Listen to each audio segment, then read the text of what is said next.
10 জন ইমানদার যদি এই এলাকায় দাঁড়ায় যায় দেখবেন 1000 কাফের বেঈমানরাও থাকলে এই 10 জন ইমানদার তাদের ঈমানের কারণে এই সমাজের ভিতরে জয়লাভ করতে বাধ্য হবে, আল্লাহ তাদের কাছে বিজয় ছিনিয়ে দিবে।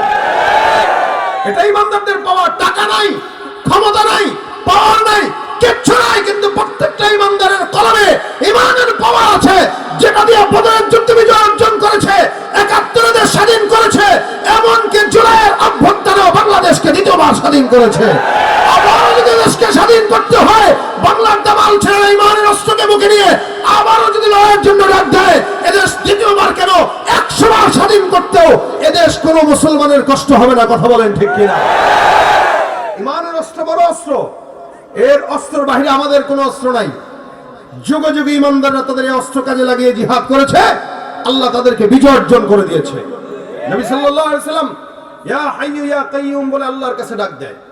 কিরিয়ার মাজার পূজা চলছে দেশটা জুড়িয়া, শিরকি আর ভণ্ডামিতে দেশটা গেছে ভরিয়া, গাজার কলকিটান মারিয়া, গাজার কলকিটান মারিয়া দেখায় খাজার শান, ওরা শিক্ষিত শয়তান, ওরা শিক্ষিত শয়তান, ওরা শিক্ষিত শয়তান। ঠিক কিনা?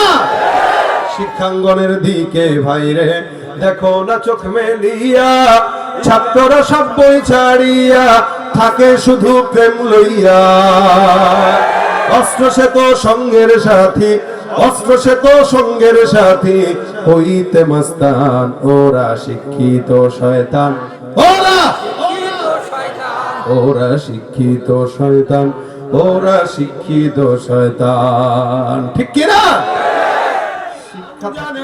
দেখো না রোজা দিনকে করো আঘাত, পয়সা কড়ির নেই তো অভাব, দাও না তো যাকাত, তুমি ইমানদারির বড়াই করো এই তোমার ঈমান, তুমি ইমানদারির বড়াই করো এই তোমার ঈমান, তুমি কেমন মুসলমান, তুমি নামাজের সাথে নাই পরিচয় মানো না কোরআন, নামাজের সাথে নাই পরিচয় মানো না কোরআন, তুমি কেমন কেমন মুসলমান। আওয়াজ কোথায় গেছে?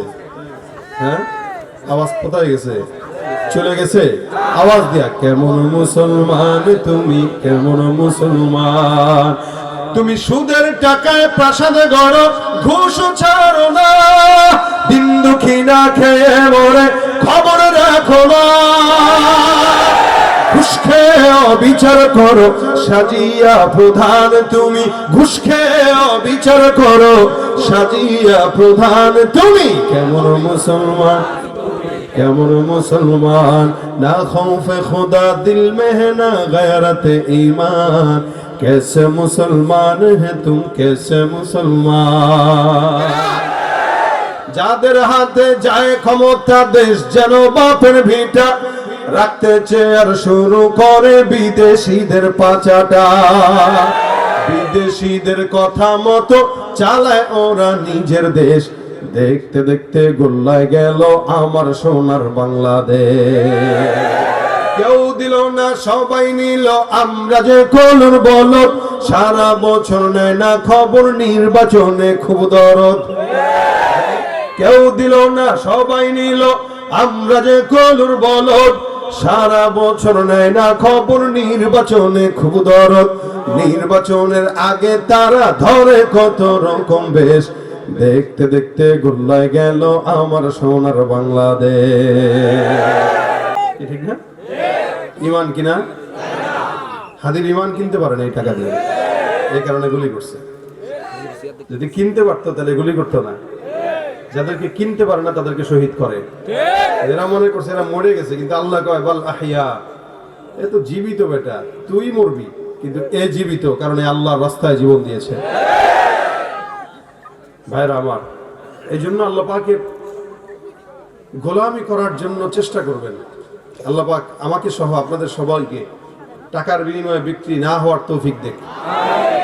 আল্লাহর জান্নাতের বিনিময়ে আমাদের জান আর মালকে আল্লাহ কিনে ফেলেছেন, এটা তো একবার বিক্রি হয়েই গেছে, আর কেন করব? কয়বার করব? এক জিনিস একবার বিক্রি করা যায়, বারবার বিক্রি করা জায়েজ নেই। এই জান আর মাল আল্লাহকে দিয়ে দিছি, আল্লাহ জান্নাতের ওয়াদা দিয়ে দিয়েছেন, সুতরাং দ্বিতীয় কারো কাছে 100 টাকার সিরানোর বা 1 কাপ চায়ের বিনিময়ে বিক্রি হবে না। আল্লাহ আমাদের এই ঈমান দান করুক, বলেন আমিন। আমি আপনাদের সামনে একটি পরিচিত আয়াতের অংশ বিশেষ তেলাওয়াত করেছি, ওটার উপরেই কিছু কথা আপনাদের সামনে আরজ করবো ইনশাআল্লাহ।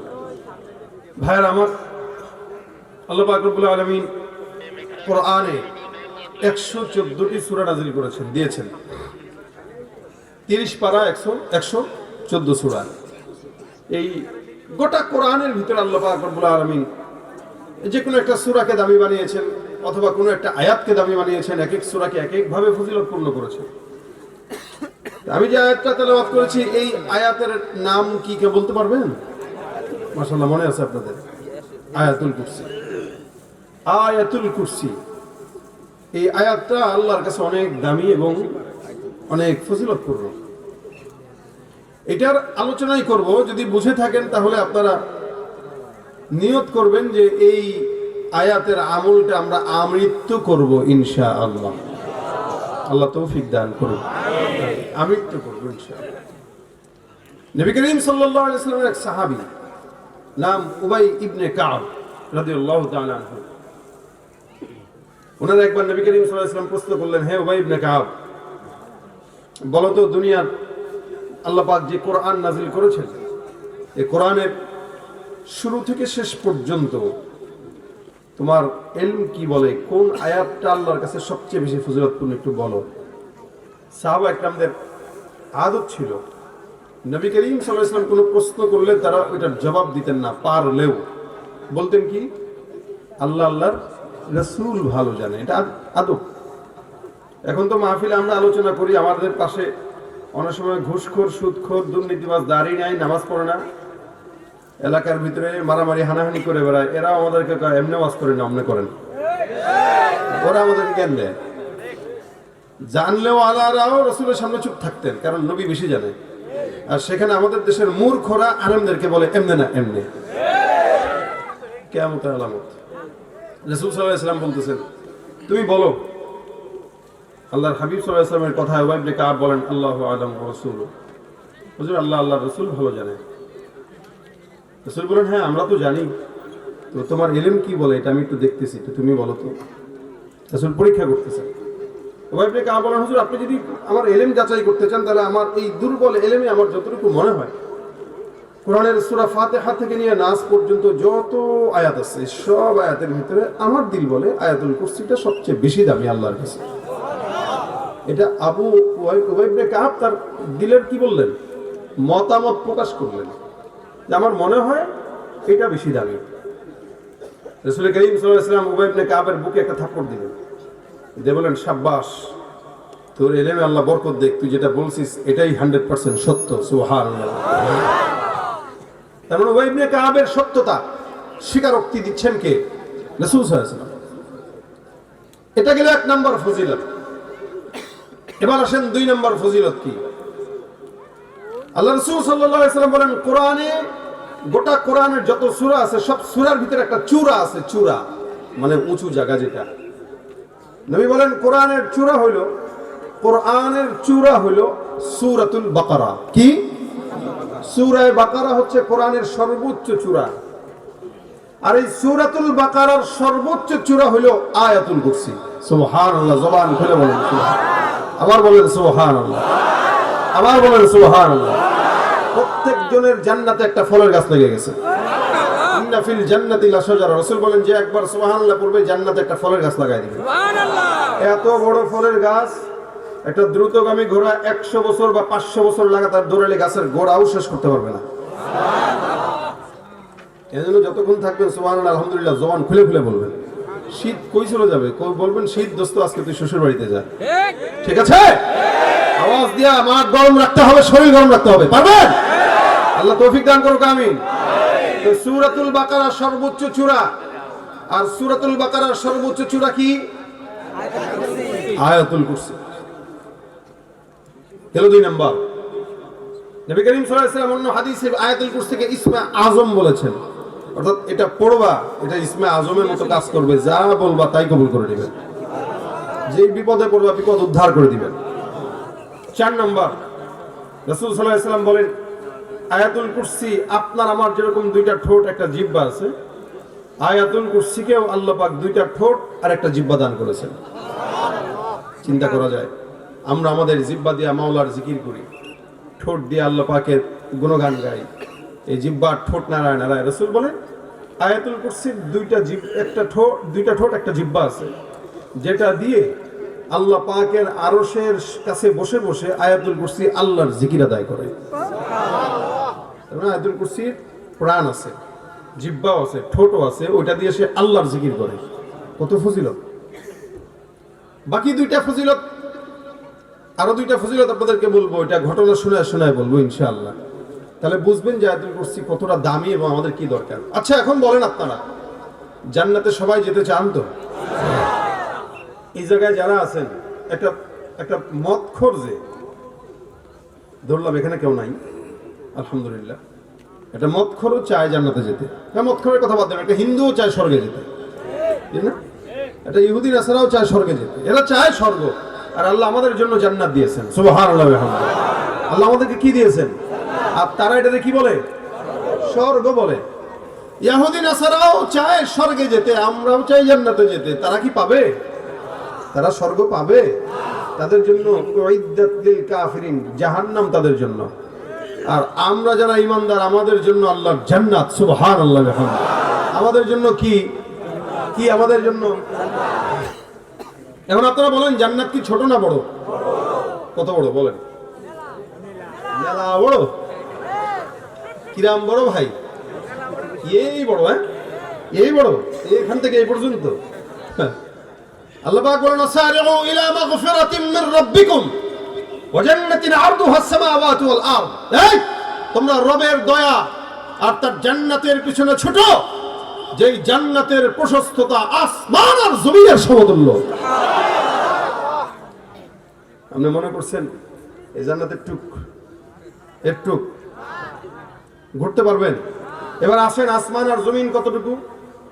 এই যে প্রথম জমিনে আমরা আছি, এই জমিন থেকে প্রথম আসমান পর্যন্ত রাসূল বলেন, এটা যদি কেউ যায় তো 500 বছরের দূরত্বের রাস্তা। জোরে বলেন সুবহানাল্লাহ। এটা দুনিয়ার হাইসিয়াতে 500 বছর, জান্নাতের হাইসিয়াতে 500 বছর বলছেন, কিন্তু দুনিয়ার হাইসিয়াতে ওইটা 50,000 বছরের রাস্তা। এরপরে প্রথম আসমান যেটা আছে, ওটার যে পৌরত্ব আছে, অর্থাৎ আসমানের যে পৌরত্ব মানে ছাদের যেই ঢালাই থাকে, ওটা 7 ইঞ্চি 6 ইঞ্চি হয়। আল্লাহর নবী বলেন আসমানের পৌরত্ব হচ্ছে আবার 50,000 বছরের রাস্তা। এরপরে আবার দ্বিতীয় আসমান পর্যন্ত আরো 50,000 বছর, দ্বিতীয় আসমানের পৌরত্ব আবার 50,000 বছর, দ্বিতীয় থেকে তৃতীয় 50,000 বছর, তৃতীয় আসমানের পৌরত্ব 50,000 বছর, এমন করে করে সপ্তম আসমান পর্যন্ত চলে গেছে। তারপরে আল্লাহ পাক সীমান্তের বড়ই গাছ দিয়েছেন।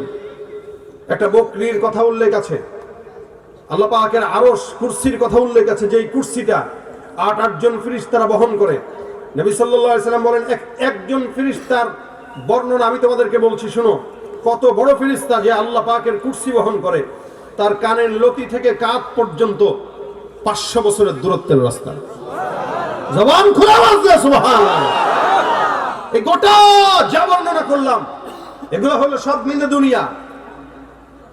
আল্লাহ পাক রব্বুল আলামিনের হাবিব বলেন, এটা আদনা থেকে আদনা ইমানদারকেও আল্লাহ যেই জান্নাত দান করবেন, ওই জান্নাতটা 10টা দুনিয়ার সমান একটা দুনিয়ার জান্নাত হবে। এই 10টা দুনিয়ার সমান একটা জান্নাত। কত বছরে ঘুরবেন? এই ঝিনেদা এলাকা, হাট, এই 12 বাজার এলাকা আপনারা ঘুরে দেখছেন নি? কথা বুঝে না?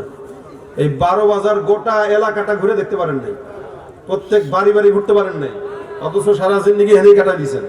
ফকির নির্যাত আমরা এই কারণে পারি না। আর জান্নাতে যখন যাব, আল্লাহর এই 10 দুনিয়ার সমান জান্নাত সবগুলা ঘুরবো। কয় বছরে? বলে সারা জিন্দেগিতে ঘুরবি, সারা জিন্দেগি, ব্যর্থ হওয়ার কোনো সুযোগ নাই। সুবহানাল্লাহ। এই জান্নাতে যেতে চান তো ইনশাআল্লাহ? গান শুই না, বাউলের গান শুই না, নাটক দেখা, বিড়ি টাইনা, গাঁজা খায়া, জিনা ব্যভিচার করে আল্লাহ আমাদেরকে ঈমানের সাথে জান্নাত দান করুন, বলেন আমিন।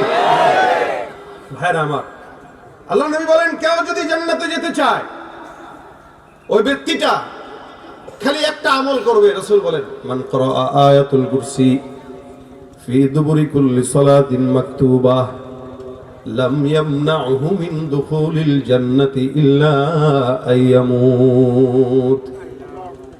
আমার নবী ডাক দিয়া বলেন, শুনো, কোন ইমানদার বান্দা যদি ফজরের নামাজ, জোহরের নামাজ, আসরের নামাজ, মাগরিবের নামাজ, এশার নামাজ, 5 ওয়াক্ত ফরজ নামাজ যারা পড়ে, পড়ার অভ্যাস আছে নি আপনাদের? না, আমাদের দেশে তো নাই। না আছে কইছে 2-4 জন যারা পড়ে, তারা যেগুলো পড়ে না এলাকা দূর, আমি নিজেই তো বাটপার করি না, আমি কেমনে আছে কই। দেখেন আমাদের দেশে ফজরের নামাজে যদি নজর দেন, দেখবেন ফজরের নামাজের লোক দেখলে মনে হয় এদেশে কোনো ইমানদার নাই, সব নাস্তিক।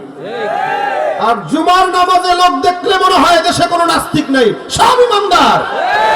ফজরের নামাজের লোক হারিকেন দিয়ে তালাশ করে পাওয়া যায় না, আর জুমার নামাজের ঠেলা ভিতরে জায়গা পাওয়া যায় না। কথা বলেন ঠিক কিনা? তুমি রমজান এলে রাখো না রোজা, দিনকে করো আঘাত, পয়সা কড়ির নেই তো অভাব, দাও না তো যাকাত। তুমি ইমানদারির বড়াই করো, এই তোমার ইমান। তুমি ইমানদারির বড়াই করো, এই তোমার ইমান। তুমি কেমন মুসলমান? তুমি নামাজের সাথে নাই পরিচয়, মানো না কোরআন। নামাজের সাথে নাই পরিচয়, মানো না কোরআন। তুমি কেমন কেমন মুসলমান? আওয়াজ কোথায় গেছে? হ্যাঁ, আওয়াজ কোথায় গেছে? চলে গেছে? আওয়াজ দিয়া, কেমন মুসলমান তুমি, কেমন মুসলমান? তুমি সুদের টাকায় প্রাসাদে গড়ো, ঘুষ ছাড়ো না, দিন দুঃখী না খেয়ে মরে খবর রাখো না। ঘুষ খেয়ে অবিচার করো, সাজিয়া প্রধান তুমি। ঘুষ খেয়ে অবিচার করো, সাজিয়া প্রধান তুমি। কেমন মুসলমান, কেমন মুসলমান? না খৌফে খুদা দিল মে है ना गैरत ईमान, कैसे मुसलमान है तुम, कैसे मुसलमान? মুসলমান হলে নামাজ লাগবে কি লাগবে না? আল্লাহ নামাজ পড়া তৌফিক দেখ। নবী বলেন, কেউ 5 ওয়াক্ত নামাজের পরে একবার করে পড়বে। কি? আবার বলেন, পারেন? যারা পারেন তারা পড়বেন, যারা পারেন না তারা শিখবেন ইনশাআল্লাহ। আল্লাহ নবী বলেন, কেউ যদি 5 ওয়াক্ত নামাজের পর আয়াতুল কুরসি পড়ে, লাম ইয়ামনাহু মিন দুখুলিল জান্নাতি ইল্লা আইয়ামুত, এই বান্দাকে জান্নাতে ঢুকাইতে মৃত্যু ছাড়া কেউ বাধা দিতে পারবে না। সুবহানাল্লাহ, আওয়াজ দিয়া। মানে আপনি মরবেন, এই যে মৃত্যুটাই আপনার একটা বাধা, এই বাধা চলে যাবে তো সোজা জান্নাতে ঢুকে যাবে। আল্লাহু আকবার, আল্লাহু আকবার। আল্লাহ পাক এখানে সবক দিয়েছেন, আল্লাহু লা ইলাহা ইল্লা হুয়াল হাইয়ুল কাইয়ুম। শুরুতেই আল্লাহ বলছেন, এই আল্লাহ এমন একজন যিনি ছাড়া কোনো ইলাহ নাই, যিনি ছাড়া কোনো রব নাই। আল্লাহ নাম কি? নাম কি? ভগবান, সৃষ্টিকর্তা। অনেকে বলে না সৃষ্টিকর্তা আমাদেরকে বানিয়েছেন। একটু টিভি চ্যানেলে গেলেই না অনেকে আল্লাহ বাদ দিয়ে সৃষ্টিকর্তা লাগায়। তার মানে হে আল্লাহ রে মানে না, সৃষ্টিকর্তা মানে। ভাই সৃষ্টিকর্তা, এই যে মাইক বানাইছে হেও সৃষ্টিকর্তা, একটা জিনিস সৃষ্টি করছে। সবকিছুর তর্জমা করবেন না। বাবা বাবাই, মা মাই, মা বাবার কোনো তর্জমা হয় না। আপনি বাসায় যে আজকে আব্বারে বলেন, ওই জন্মদাতা, কি বাপ জন্ম দিয়েছেন আপনারা? আপনি কি বাবারে জন্মদাতা বলবেন? আমি বুঝাইতে বললাম না আপনাদেরকে, বাবারে জন্মদাতা বলবেন? মা আপনাকে দুধ পান করেছে, আপনি যদি বলেন এই দুধ পান করে না বলে এদিকে আসো, কি বলেন? মা কি মারবে নাকি আদর করবে? আপনার বোনরা যদি কোন মায়ের মায়ের জি এদিকে আয়, আপনার বোন তুই এই শব্দ কই শিখলি রে? তুই তুই তো আমার মায়ের জি। তাই বলে আপু শব্দ নাই, আমি তো বোন। সব জিনিসের তর্জমা হয় না। আল্লাহ আল্লাহ, আল্লাহর কোনো তর্জমা হয় না। কেন বললাম? ভগবানের, ভগবান আর ওই সৃষ্টিকর্তা এগুলা বলে হচ্ছে ইহুদি নাসারা খ্রিস্টানেরা। এই জন্য ভগবানের ভ বাদ দিলে গবান হয়। কি হয়? গবান হয়। কোন অর্থ আছে? নাই। সৃষ্টিকর্তার শ্রী বাদ দিবেন, যেগুলো হয় এগুলোর কোনো অর্থ নাই। কিন্তু আসেন, আমাদের রবের নাম কি? আল্লাহ। আল্লাহর আলিফ যদি বাদ দেন, আল্লাহর আলিফ যদি বাদ দেন, তাও আল্লাহ পাক রব্বুল আলামিনকে আল্লাহই বলা চলে। আলিফ বাদ দিলে লিল্লাহ, লিল্লাহ মা ফিস সামাওয়াতি ওয়া মা ফিল আরদ, যা আছে আসমান আর জমিন সব কার জন্য? আল্লাহর জন্য। এবার আসেন, আল্লাহর আতবাদ দিলেন তাও আল্লাহ হইল, লাম তো বাদ দিলেন তাও হইল কি? বলে লাহু মা ফিস সামাওয়াতি ওয়া মা ফিল আরদ। শুধু লাম আর হা দিলেও কি বুঝায়? কথা বলে না, কি বুঝায়? এবার লাম বাদ দিয়ে দিন, শুধু হা যদি থাকে, ওই হা দিয়েও আমার আল্লাহকেই বুঝায়, হু আল্লাহ সুবহানাল্লাহ। তাহলে আল্লাহর আবাদ দিলেও আল্লাহ, লাম বাদ দিলেও আল্লাহ, আরেক লাম বাদ দিলেও আল্লাহ, শুধু হা থাকলেও আল্লাহ। এজন্য সবকিছুর তর্জমা হয় না। আল্লাহ বলেছেন আল্লাহ একজন, লা ইলাহা ইল্লাহু, লা ইলাহা ইল্লাহু, একজন ছাড়া আর কেউ নাই। একাধিক যখন রব হয় তখন বিপদ হয়। এখানে আল্লাহ অন্য আয়াতে বলেন, অন্য আয়াতে আল্লাহ পাক বলেন, এই তোমাদের যদি এই আসমান আর জমিনে আরেকজন রব থাকতো তো লাফাসাদাতা, এই সব আসমান আর জমিন এগুলো ধ্বংস হয়ে যেত। রব দুইজন থাকলে টিকে না। শুরুতে আল্লাহ পাক তার ইলাহিয়াতের সবক শিখায় দিলেন। এরপর আল্লাহ বলতেছেন এমন একজন রব, তিনি কেমন? ওয়াল হাইয়ুল কাইয়্যুম, তিনি চিরঞ্জীব, চিরশক্তিশালী। এই দুনিয়ার গোটা সব বাদশা একসঙ্গে হলেও মাওলার সাথে পারবে? ফেরাউনই পারে নাই। আর বর্তমানের ফেরাউন গুলো তো হাইব্রিড ওয়ালা ফেরাউন, আসল ফেরাউন পারে নাই। আর বর্তমানের যেগুলো শয়তান আছে সেগুলো হাইব্রিড ওয়ালা শয়তান, এগুলোর বুদ্ধি শুদ্ধি কম, এজন্য পেছ লাগায়। আল্লাহ বলেন হাইয়ুল কাইয়্যুম, যিনি চিরঞ্জীব, চিরশক্তিশালী। আমার পয়গম্বর বলেন এই হাইয়ুল কাইয়্যুম শব্দ দিয়ে কেউ যদি আল্লাহর নবী আল্লাহ পাক রব্বুল আলামিনকে ডাক দেয়, আল্লাহ পাক রব্বুল আলামিন ওই বান্দার সব ডাককে কবুল করে নেয়। আল্লাহর নবী সাল্লাল্লাহু আলাইহি ওয়াসাল্লাম বলেন এই নাম দিয়ে যদি কেউ তার বাচ্চা চায়, কেউ তার সম্পদ চায়, আল্লাহ পাক রব্বুল আলামিন সেগুলো দান করবেন। বদরের যুদ্ধে সাহাবা আজমাইনদের সংখ্যা ছিল 313 জন, আর কাফের বেঈমানের সংখ্যা ছিল 1000। এই 313 জন সাহাবা আজমাইনের কাছে গরু ছাগল ছিল না, ঘোড়াও ছিল না, উটও ছিল না, তরবারিও ছিল না। কোনো কিছু না থাকার পরেও তারা যুদ্ধের ময়দানে যায়। হযরত আলী বলেন আমি আমার পয়গম্বরের তাঁবুর মধ্যে গেলাম, আল্লাহর নবীকে তাকায় দেখলাম সেজদা দিয়ে কি যেন পড়ে। কাছে যায় কান পাতলাম, তাকায় দেখলাম আমার পয়গম্বর সেজদা দিয়ে একটা দোয়া করে, ইয়া হাইয়ু ইয়া কাইয়্যুম। আমরা যুদ্ধের ময়দানে যুদ্ধ করব, কেমনে যুদ্ধ করব আমাদের সাহস হয় না, কারণ কাফের বেশি, আমরা তো দুর্বল।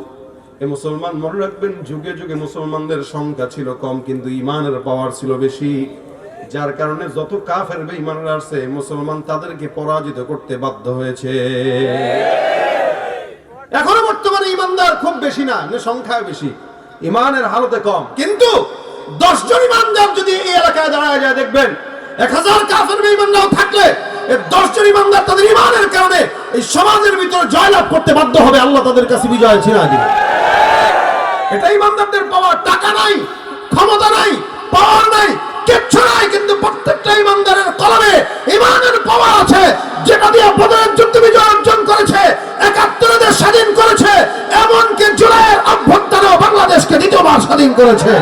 আবারও যদি দেশকে স্বাধীন করতে হয়, বাংলার দামাল ছেড়ে ইমানের অস্ত্রকে বুকে নিয়ে আবারও যদি লড়াইয়ের জন্য ডাক দেয়, এদেশ দ্বিতীয়বার কেন 100 বার স্বাধীন করতেও এদেশ কোনো মুসলমানের কষ্ট হবে না। কথা বলেন ঠিক কিনা?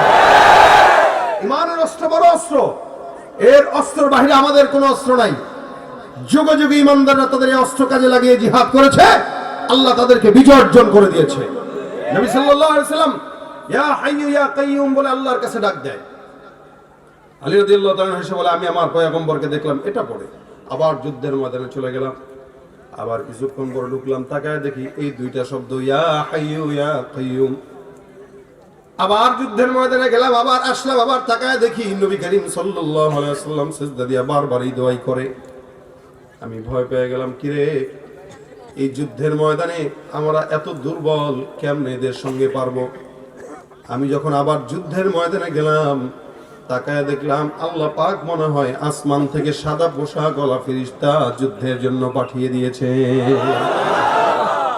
আমার আল্লাহ পাক রব্বুল আলামিন বলেন লাকাদ নাসারাকুমুল্লাহু বিবাদরিন ওয়া আনতুম আযিল্লা। বদরের যুদ্ধে তোমরা দুর্বল ছিলা, হীনমন্যতায় ভুগছিলে, আমি আল্লাহ আমার পয়গম্বরের দোয়ার বরকতে ওই বদরের যুদ্ধে 313 দুর্বল সাহাবীর কাঁধে বিজয়ের মালা ছিনিয়ে দিয়েছি। সুবহানাল্লাহ। বিজয় কার থেকে? আল্লাহর থেকে। আল্লাহ নবী বলেন ইয়া হাইয়্যু ইয়া কাইয়্যুম বলে আল্লাহকে ডাকলে আল্লাহ পাক আওয়াজ দিয়ে দেয়, কথা শুনে বান্দা যায় চায় আল্লাহ তাই দেয়। এ মুসলমান, আয়াতুল কুরসির ভিতরে এরকম শক্ত শক্ত অক্ষর আল্লাহ পাক রব্বুল আলামিন দিয়েছেন, যার কারণে আয়াতুল কুরসির দাম বেশি। এবার আল্লাহ রাসূল সাল্লাল্লাহু আলাইহি ওয়াসাল্লাম বলেন 5 নম্বর ফজিলত আপনাদেরকে বর্ণনা করছি, শুনেন। নবী করিম সাল্লাল্লাহু আলাইহি ওয়াসাল্লামের একজন সাহাবী, নাম হলো হযরত আবু হুরায়রা রাদিয়াল্লাহু তাআলা আনহু। এই সাহাবীটা দামি সাহাবী ছিলেন। উনি বর্ণনা করেন, আল্লাহর হাবিব সাল্লাল্লাহু আলাইহি ওয়াসাল্লাম আমাকে একবার কিছু গনিমতের মাল, সদকার মাল দায়িত্ব দিলেন পাহারা দেওয়ার জন্য। খুব মনোযোগের সঙ্গে শুনেন, চমৎকার মজার ঘটনা আবু হুরায়রা রাদিয়াল্লাহু তাআলা আনহু বর্ণনা করেন। আল্লাহর নবী সাল্লাল্লাহু আলাইহি ওয়াসাল্লাম আমাকে পাহারা দেওয়ার জন্য সদকার মাল দিলেন আমার কাছে। আমি পাহারা দেই, 1 দিন 2 দিন 3 দিন 4 দিন করে পাহারা দিলাম। হঠাৎ করে একদিন তাকায় দেখলাম আমার ঘরের ভিতরে একটা চোর ঢুকলো চুরি করার জন্য। চোর যখন চুরি করার জন্য ঢুকলো, আমি চোরটাকে ধরে ফেললাম। চোরটাকে যখন ধরলাম, চোর বারবার কান্নাকাটি করে আর আমার কাছে বলে, আবু হুরায়রা, আমার ঘরে আমার বাচ্চা, আমার বিবি, আমার স্বামী, আমার যা কিছু আছে, যত মানুষ আছে আমাদের ঘরে পরিবারে, মা বাবা সন্তান, এরা খাবার পায় না, অভাবের ঘর আমার। আমি মূলত চোর নয়, আমি মূলত অভাবের কারণে চুরি করতে আসছি, স্বভাবের কারণে নয়। আল্লাহর হস্তে কসম করলাম আর জিন্দেগিতে চুরি করব না, তুমি আমাকে ছেড়ে দাও। আবু হুরায়রা রাদিয়াল্লাহু তাআলা আনহু বর্ণনা করেন, যদি তোমার ওয়াদা সত্য হয় তাহলে আমি তোমাকে ছাড়তে পারি। যার কারণে প্রথম দিন হযরত আবু হুরায়রা রাদিয়াল্লাহু তাআলা আনহু চোরটাকে ছেড়ে দিলেন। চোরটা বাড়িতে চলে গেল। ফজরের নামাজের সময় আল্লাহর হাবিবের কাছে আবু হুরায়রা রাদিয়াল্লাহু তাআলা আনহু যায়, মসজিদে নববীতে নামাজ আদায় করলো। নামাজের পর আপনার আমার পয়গম্বর মুহাম্মদুর রাসূলুল্লাহ সাল্লাল্লাহু আলাইহি ওয়াসাল্লাম ডাক দিয়ে বলে, হে আবু হুরায়রা, গত রাতে তোমার ঘরে যেই চোর ঢুকেছে ওই চোরটা কোথায়? আবু হুরায়রা বলে, ইয়া রাসূলুল্লাহ, গতকাল রাতে চোর ঢুকলো, আমি জানি আর চোর জানে আর আল্লাহ জানে, আর কেউ জানে না। ইয়া রাসূলুল্লাহ, আপনি জানেন, তার মানে বোঝা গেল আল্লাহ পাক রব্বুল আলামিন আপনাকে জানায় দিয়েছেন, অথবা কেমনে জানেন আপনি? নবী সাল্লাল্লাহু আলাইহি ওয়াসাল্লাম বলেন, হ্যাঁ, আমি আমার আল্লাহ পাক রব্বুল আলামিন মারফত জানলাম তোমার ঘরে চোর ঢুকেছে। আবু হুরায়রা, তুমি চোরকে কি করলা? কয়, হুজুর, চোরটাকে আমি ছেড়ে দিয়েছি, কারণ চোরটা ওয়াদাবদ্ধ হয়েছে আর কোনোদিন চুরি করতে আসবে না। আল্লাহর নবীর সাহাবী আবু হুরায়রা রাদিয়াল্লাহু তাআলা যখন এই কথা বললেন, নবী ডাক দিয়া বলেন, আবু হুরায়রা, আমি পয়গম্বর বললাম লিখে রাখো, আগামীকাল রাত্রেও চোরটা আবার তোমার ঘরে চুরি করার জন্য আসবে। আবু হুরায়রা বলেন, ইয়া রাসূলুল্লাহ, একদিন চোরটাকে মাফ করলাম, ওয়াদাবদ্ধ হয়ে আমার কাছ থেকে বিদায় হয়েছে। এই চোরটা যদি আজকে রাত্রেও আসে তাহলে আমি চোরটাকে আমি আজকে অবশ্যই ধরবো আর বিচারের কাঠগড়ায় তাকে দাঁড় করাবো। নবী করিম সাল্লাল্লাহু আলাইহি ওয়াসাল্লাম বিদায় বলে দিলেন। আবু হুরায়রা পরের রাত্রিতে অপেক্ষমান, চোর কখন আসবে, কখন ধরবে। হঠাৎ করে তাকায় দেখে রাতের একটা ভাগে চোর মশাই সুন্দর করে ঘরের মধ্যে ঢুকলো। আবু হুরায়রা রাদিয়াল্লাহু তাআলা, আমার নবীর কথা সত্য হয়ে গেছে। এ মুসলমান, বুলেট মিস হতে পারে গুলি থেকে, কিন্তু আল্লাহর নবীর কথা কোনোদিন মিস হওয়ার সম্ভাবনা নাই। রাসূল বলছেন, তার মানে আসবে চোর। চোরের একটা অভ্যাসই হইল, চোর যতবার চুরি করুক ধরা খাওয়ার পরে বলবো আর জিন্দেগিতেও করব না, এটাই তার কথা। আর আমাদের দেশে তো একটা পকেট মার যদি কেউ ধরে, ওরে মারতে মারতে একদম আদামরা বানায় ফেলায়। কিন্তু কোটি কোটি টাকা যারা চুরি করে পারে পাচার করে, তাদেরকে দেখলে সালাম দেয় 14 বার। কথা বলেন ঠিক কিনা? যাদের হাতে যায় ক্ষমতা, দেশ যেন বাপের ভিটা, রাখতে চেয়ার শুরু করে বিদেশিদের পাচাটা। বিদেশিদের কথা মতো চালায় ওরা নিজের দেশ, দেখতে দেখতে গোল্লায় গেল আমার সোনার বাংলাদেশ। কেউ দিল না, সবাই নিল, আমরা যে কলুর বলদ, সারা বছর নেয় না খবর, নির্বাচনে খুব দরদ। কেউ দিল না, সবাই নিল, আমরা যে কলুর বলদ, সারা বছর নেয় না খবর, নির্বাচনে খুব দরদ। নির্বাচনের আগে তারা ধরে কত রকম বেশ, দেখতে দেখতে গোল্লায় গেল আমার সোনার বাংলাদেশ। ভাই, ছোট চোরকে ধরার আগে বড় চোর ধরা দরকার। বড় চোর একটার যদি বিচার হতো, ছোট চোরগুলা বড় হওয়ার সুযোগ পেত না। ইসলামে চুরির বিধান আছে কিনা? কি বলেন তো? সবাই তো জানেন ভাই, সবাই জানেন, কিন্তু ওই যে কিছু মানি কিছু মানি না, কিছু মানি কিছু মানি না। আল্লাহ পাক কোরআনে বলেছেন, মুমিনরা বলে যে কিছু মানি কিছু মানি না। কিছু দল আছে যারা বলে কোরআনের কিছু অংশ মানি কিছু অংশ মানি না, মানে যেটা আমার পক্ষের ওটা ঠিক আছে, যেটা বিপক্ষের ভাই এটা ঠিক নাই। যদি এদেশে ইসলামী আইন থাকতো আর হাত কাটার বিধান থাকতো, যত মানুষ চুরি করেছে বা করবে প্রত্যেকের হাত কাটা হতো, আর রাস্তায় আল্লাহ নবীজির নাম বলে ভিক্ষা করা লাগতো। কিন্তু আফসোস, এদেশে ইসলামী আইন নাই, যার কারণে হাত কাটা হয় না। একটার হাত কাটলে বাকি 10টা ঠিক হয়ে যেত। একটা জেনাকারী ধর্ষককে শাস্তি দিলে সবগুলো সোজা হয়ে যেত। ভাইরা আমার, এই কারণে ইসলামী আইনের বিকল্প কিছু নাই। আমরা দোয়া করি আগামীর বাংলাদেশ ইসলামের বাংলাদেশ হোক, বলেন আমিন। তাহলে আবু হুরায়রা রাদিয়াল্লাহু তাআলা চোরকে দ্বিতীয় দিন ধরলেন। ধরার পরে চোর বলতেছে, ভাই আমার গত রাত্রে ভুল হয়ে গেছিল, কিছু তো পাইলাম না, ভাবছিলাম আজকে রাতে আসি কিছু যদি পাই নিয়ে যাই, এই কারণে আজকে রাতে একটু ব্যর্থ চেষ্টা করলাম। তুমি যে ধরে ফেলবে এটা আমি বুঝিনি। চোর মশাইকে ধরে ফেলছে আবু হুরায়রা রাদিয়াল্লাহু তাআলা, বলতেছেন আজকে আর কোনো ছাড়াছাড়ি নাই, নবীর কাছে নিব। ভাই ভাই মাফ চাই, আর জীবনেও না, এটাই শেষ। এই তুমি বিশ্বাস করো, একদিন মিথ্যা বলছি, 2 দিন বলছি, 3 দিন কি আর বলবো? এটা আমার দ্বিতীয় দিন, আমি আল্লাহর কসম আর আসবো না। বারবার বারবার আবু হুরায়রা রাদিয়াল্লাহু তাআলা আনহুকে মাইন্ডে এই কথাগুলো ঢুকাইতেছেন, তো ওনার মায়া লেগে গেছে। একটা মানুষ অভাবের তাড়নায় আসছে, থাক না, ছেড়ে দিই না, কি হয়, ছেড়ে দিছে। ফজরের নামাজে আল্লাহর হাবিব তাকে দেখলেন, দেখার পরে ডাক দেয়া বলেন, কি ব্যাপার আবু হুরায়রা, চোর কোথায়? বলছিলাম তোমাকে চোরটাকে ধরে নিয়ে আসার জন্য। আবু হুরায়রা রাদিয়াল্লাহু তাআলা আনহু বলেন, ইয়া রাসূলুল্লাহ, গত রাতেও চোর যখন আসলো বারবার এমন এমন কথা বললো, যার কারণে আমার মায়া লেগে গেছে। আমি তাকে ছেড়ে দিলাম। পয়গম্বর ডাক দেয়া বলে, মায়া লাগার কোনো দরকার নেই, আবার আসবে কালকে। কবে আসবে? হুজুর বলেন কি আসবে? আবু হুরায়রা রাদিয়াল্লাহু তাআলা আনহু বলেন, হুজুর 2 দিন ছাড়লাম, আজকে যদি আসে লাঠি দিয়া পিটাবো অথবা রশি দিয়া বানবো, আপনার কাছে নিয়ে আসবো, যত বিচার করা দরকার আপনি রাসূলুল্লাহ বিচার করে দিবেন। উম্মতের বিচার যদি উলামায়ে কেরাম আর আলেম ওলামাদের কাছে থাকতো, তাহলে ইনশাআল্লাহ আল্লাহর রহমতে এই সমাজে কোনো অন্যায় বিচার আল্লাহ পাক রব্বুল আলামিনের জমিনে থাকতো না।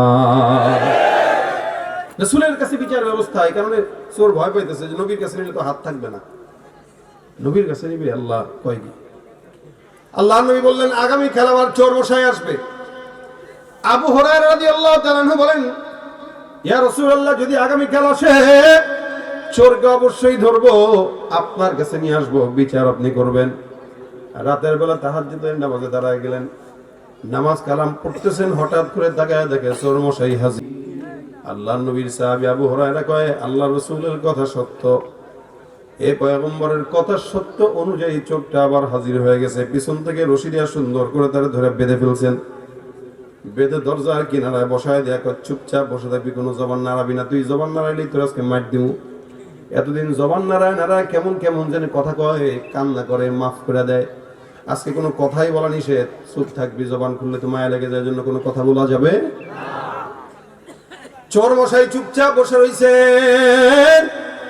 হঠাৎ করে চোর মশাই আবু হুরায়রাকে ডাক দিয়ে বলেন, হে সাহাবী আবু হুরায়রা, আমি তোমাকে একটা জিনিস বলবো, তুমি কি শুনবা?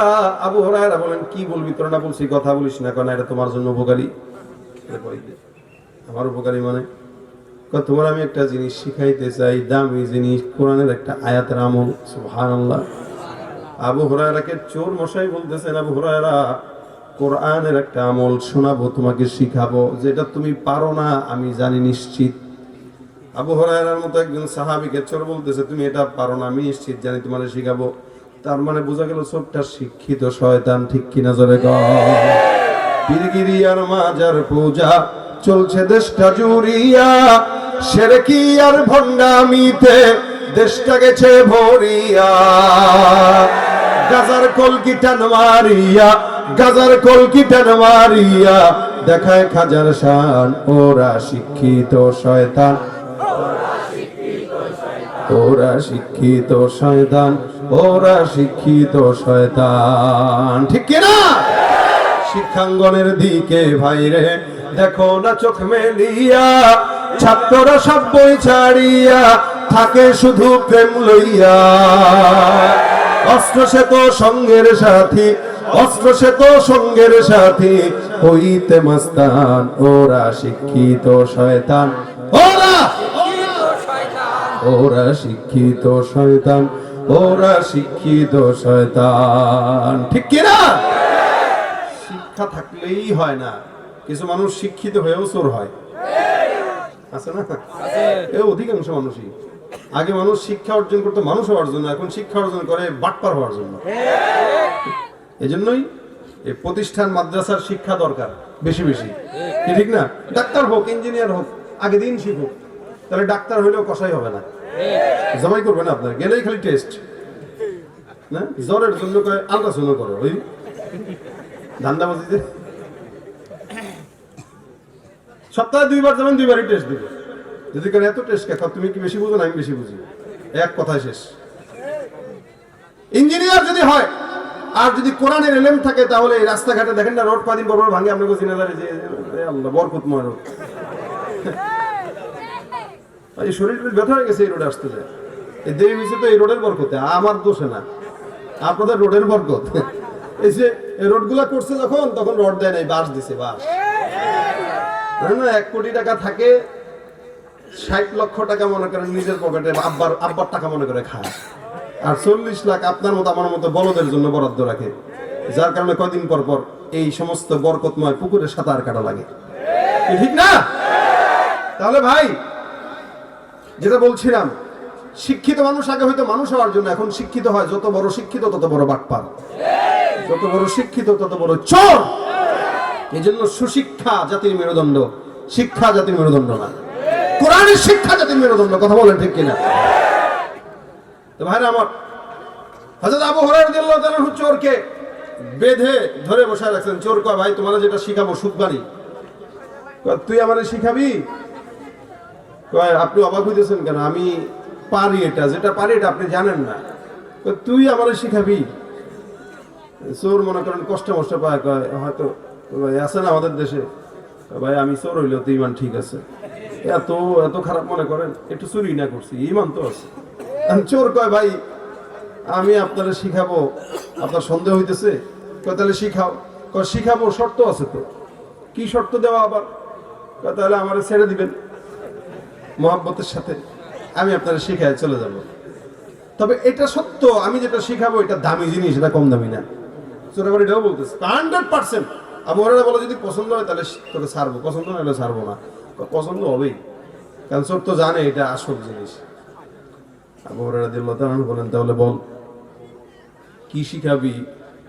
চোর এবার সুন্দর করে আবু হুরায়রা রাদিয়াল্লাহু তাআলা বলেন, শোনো, বিসমিল্লাহির রহমানির রহিম, আল্লাহু লা ইলাহা ইল্লা হুয়াল হাইয়ুল কাইয়্যুম লা তাখুযুহু সিনাতুন ওয়ালা নাওম লাহু মা ফিস সামাওয়াতি ওয়া মা ফিল আরদ মান যাল্লাযী ইয়াশফা'ু ইনদাহু ইল্লা বিইذনি ইয়া'লামু মা বাইনা আইদিহিম ওয়া মা খালফাহুম ওয়া লা ইউহীতুনা বিশাইইন মিন ইলমিহি ইল্লা বিমা শাআ ওয়াসি'a কুরসিয়্যুহুস সামাওয়াতি ওয়াল আরদ ওয়া লা ইয়াউদুহু হিফযুহুমা ওয়া হুয়াল আলিয়্যুল আযীম। এই পুরাটুক সূরাটা পড়লো, আবু হুরায়রাকে শোনায় দিল। সুবহানাল্লাহ। আবু হুরায়রা বলে, হ্যাঁ জানি তো, আয়াত তো জানি। তুইও জানোস, আমিও জানি, তো কি হয়েছে? কারণ আয়াত না, শোনেন। এই আয়াতটা যদি আপনি রাতের বেলা পড়েন ঘুমানোর আগে, কিসের আগে? সন্ধ্যার পর থেকে নিয়ে রাতে ঘুমানোর আগ পর্যন্ত যদি আপনি পড়েন, তাহলে ফজর পর্যন্ত জিন্নাত আর শয়তান এদের যত অনিষ্টতা আছে, বদ নজর আছে, বদ কিছু আছে, সব কিছু থেকে আল্লাহ ফেরেশতার মাধ্যমে নিজে কুদরতি ভাবে আপনারা বাঁচাবেন। আর যদি সকালে ফজরের পরে পড়েন একবার, তাহলে সারা দিন আপনাকে এগুলো থেকে হেফাজত করবে। সুবহানাল্লাহ।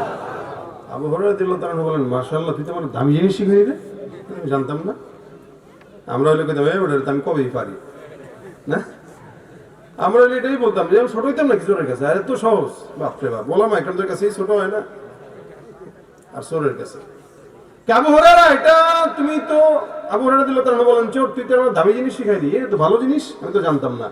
তোরা অনেক অনেক ধন্যবাদ, তোরা আটকায় রাখার চাইতে এই এলেমটা অর্জন করা আমার জন্য বেশি ফায়দা রয়েছে, তুই ভাগ যা। আর তৃতীয় দিন যেন চতুর্থ দিন যেন না দেখি তোরে। না না, আমি যে গেছি আর জিন্দেগিতে এই ভুল করবো না। চলে গেছে চোর। নবী করিম সাল্লাল্লাহু আলাইহি ওয়াসাল্লামের কাছে ফজরের নামাজের সময় আবু হুরায়রা গেলেন, যায় ডাক দিয়ে বলতেছেন, ইয়া রাসূলুল্লাহ, হুজুর কই চোর কই? খালি হাত কেন? হুজুর চোর তো কাহিনী ঘটায় দিয়েছে। খালি কাহিনী ঘটে না, কি হয়েছে এবার বলো। চোরকে ধরছিলাম, বাঁধছিলাম, আপনার কাছে নিয়ে আসবো, হঠাৎ করে সে বলতেছে এমন একটা জিনিস নাকি আমাদের শিখাবে, যেটা শিখাইলে আমি তারা ছাড়বো, এই শর্তে শিখাবে, তো এটা দামি জিনিস। আমি চিন্তা করলাম ওরা আটকা রাখা লাভ কি, ছেড়ে দেই, আমলটা তো শিখতে পারবো। রাসূল বলে কি শিখাইছে? সে আমাকে বলেছে আয়াতুল কুরসি যদি কেউ রাতের বেলা সকালবেলা পড়ে সারাদিনের জিম্মাদারি আল্লাহর কাছে যায় এবং শয়তান আর জিন্নাতের অনিষ্টতা থেকে আল্লাহ তাআলা বাঁচায়। এটা আমার সে শিখায় চলে গেছে, আমি এটা জানতাম না হুজুর, চোরের কাছ থেকে শিখছি। নবী করিম সাল্লাল্লাহু আলাইহি ওয়াসাল্লাম বলেন, ইন্নাহু ক্বাদ সাদাকাকা ফাহুয়া কাযুব। চোরটা অবশ্যই যা বলেছে সত্য বলেছে। সুবহানাল্লাহ। চোরটা অবশ্যই যা বলেছে সত্য বলেছে, তবে চোর সত্যবাদী নয়, সবচেয়ে বড় মিথ্যাবাদী। চোর কি? আল্লাহর নবীর সাহাবী আবু হুরায়রা বলেন, হুজুর চোর সত্য বলছে? বলে হ্যাঁ। সে মিথ্যাবাদী? বলে হ্যাঁ। হুজুর প্রথম দিন আসলো, আপনি বললেন দ্বিতীয় দিন আসবে, দ্বিতীয় দিনও আসলো। আপনি বললেন তৃতীয় দিন আসবে, তৃতীয় দিনও আসলো। আপনি বলতেছেন সে যেটা শিখাইছে সেটা সত্য, আবার যেটাও বলতেছেন সে মিথ্যাবাদী। হুজুর চোরটা কি আপনার পরিচিত কেউ? রাসূল সাল্লাল্লাহু আলাইহি ওয়াসাল্লামকে আবু হুরায়রা প্রশ্ন করলেন, হুজুর চোরটা কি আপনি চিনেন? তার মানে এত কিছু জানেন, তার মানে চোর আপনার পরিচিত, অথবা আপনি তাকে চিনেন অনেক দিন ধরে। রাসূল সাল্লাল্লাহু আলাইহি ওয়াসাল্লাম বলেন, অবশ্যই চিনি। তুমি কি শুনবা সে কে? আবু হুরায়রা কয়, হুজুর কার বাপ?